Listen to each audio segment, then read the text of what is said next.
दोस्तों, जिस हिंदी भाषा के ऊपर आप गर्व करते हो, बड़े फख्र से ये कहते हो कि मैं हिंदी भाषा में बात करता हूँ। विदेशों में भी जब प्रधानमंत्री नरेंद्र मोदी जाते हैं तब हिंदी भाषा में ही बात करते हैं और हिंदी का मान सम्मान पूरी दुनिया में बढ़ाने का काम किया। लेकिन बॉलीवुड से एक ऐसा इंसान है जो सिर्फ और सिर्फ जहर फैलाने के लिए ही जाना जाता है, जिसका नाम है करण जौहर। बिन बेगम के शौहर जनाबे करण जौहर। तो इनका ये कहना है, अपनी बचपन की कहानी इन्होंने अपनी बायोग्राफी में बताई है, जिसका नाम है अनसुटेबल बॉय, जिसका हिंदी में इन्होंने संस्करण किया है और उसका नाम है एक अनोखा लड़का। ठीक है। और उस किताब में इन्होंने अपने बचपन की सारी बातें भी लिखी है। और जब इंग्लिश में वो किताबें बहुत ज़्यादा नहीं बिकी, लोगों के बारे में नहीं पता चला, तो इन्होंने उसका हिंदी में अनुवाद करवा दिया। और कहानी ये है कि ये हिंदी भाषा को घटिया और डाउन टाइम कहते हैं। जो लोग हिंदी भाषा में बात करते हैं वो घटिया और डाउन टाउन के लोग हैं।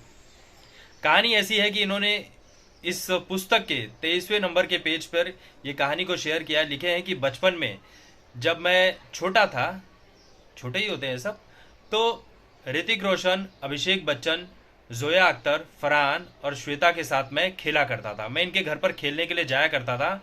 तो मुझे उनके घर पर जाना पसंद नहीं था, क्योंकि ये लोग हिंदी में बातें करते थे और हिंदी में जो ये बातें करते थे मुझे बिल्कुल भी पसंद नहीं आता था। मैं अपनी माँ के पास आता था और कहता था कि मुझे उन लोगों के पास खेलने नहीं जाना है, क्योंकि वो लोग हिंदी में बातें करते हैं। वो कहते हैं कि तूने क्रांति फिल्म देखी क्या।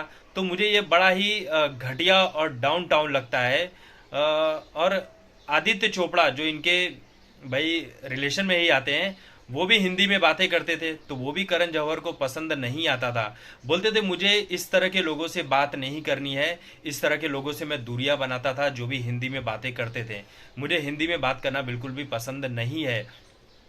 सोच लीजिए कि एक ऐसा इंसान जो बॉलीवुड की फिल्में हिंदी में बनाता है, पैसे भी उसी फिल्मों से कमाता है, लेकिन हिंदी भाषा को अपमानित करने का इसने कोई कसर नहीं छोड़ा। हिंदी भाषा को घटिया बता दिया। जो लोग बोलते हैं, हिंदी भाषा बोलने वाले घटिया लोग होते हैं, डाउन टाउन के लोग होते हैं। मतलब हिंदी में अनुवाद करेंगे तो घटिया और नीच होते हैं जो हिंदी भाषा में बात करते हैं। तो ये कैसा इंसान है कि जिसे सरकार ने पद्मश्री देकर सम्मानित किया। ये पद्मश्री क्या, एक छोटे से अवार्ड के लायक भी नहीं है। फिल्में बनाना छोड़ दीजिए, फिल्में तो बॉलीवुड में और बहुत सारे लोग बनाते हैं। अगर पैसे मिल जाए तो आप भी बना सकते हैं, इसमें कोई बहुत बड़ा तीर मारने जैसा काम नहीं है। पैसे के साथ टीम मिल जाए तो आप कुछ भी कर सकते हैं, कोई बड़ा काम नहीं है। हम भी बनाते हैं शॉर्ट फिल्में, सब कुछ कर सकते हैं, आप भी बना सकते हैं। लेकिन इनको सारी चीज़ें मिली है विरासत में। इनकी माँ जो है हीरू जौहर, वो यश चोपड़ा की बहन है। आदि चोपड़ा इनके रिलेशन में आते हैं, तो सब कुछ एक ही खानदान से हैं ये लोग जुड़े हुए। तो सब कुछ इन्हें विरासत में मिली हुई है, सब कुछ पैसा मिला हुआ है। तो उन चीज़ों की इन्हें कदर नहीं है। यहाँ तक कि हिंदी फिल्मों की स्क्रिप्ट भी ये इंग्लिश में लिखते हैं। तो आप सोचिए कि ये कहाँ से हिंदी फिल्मों को ऊंचे लेवल पर ले जा सकेंगे। जब तक लेकर जा रहे थे, लेकिन सुशांत की मौत के बाद सब गड्ढे में चला गया। ऊपर आने से रहा और कभी ऊपर आने वाला नहीं है। इस बात की शिकायत जो है बहुत सारे कलाकारों ने कही है कि बॉलीवुड में कोई हिंदी बोलता ही नहीं है। हिंदी बोलने में इनकी ज़ुबान जो है वो टेढ़ी हो जाती है, लकवा मार जाता है। हिंदी का शब्द ये लोग बोल ही नहीं पाते हैं। अगर आप हिंदी में इन्हें गाली देकर निकल जाओगे, कुछ बड़े लेवल वाली जो गाली होती है, तो ये घंटा समझेंगे। आप बोल के निकल जाओ। तो कहानी इनकी यही है। करण जौहर जैसा इंसान जो अपने आप को इतना हाई लेवल का दिखाता है, उसकी सोच कितनी घटिया है। अपना शो कॉफ़ी विद करण भाई क्यों हिंदी में चला रहा है, उसे भी इंग्लिश में ही चला। फिल्में क्यों हिंदी में बना रहा है, इंग्लिश में ही बना।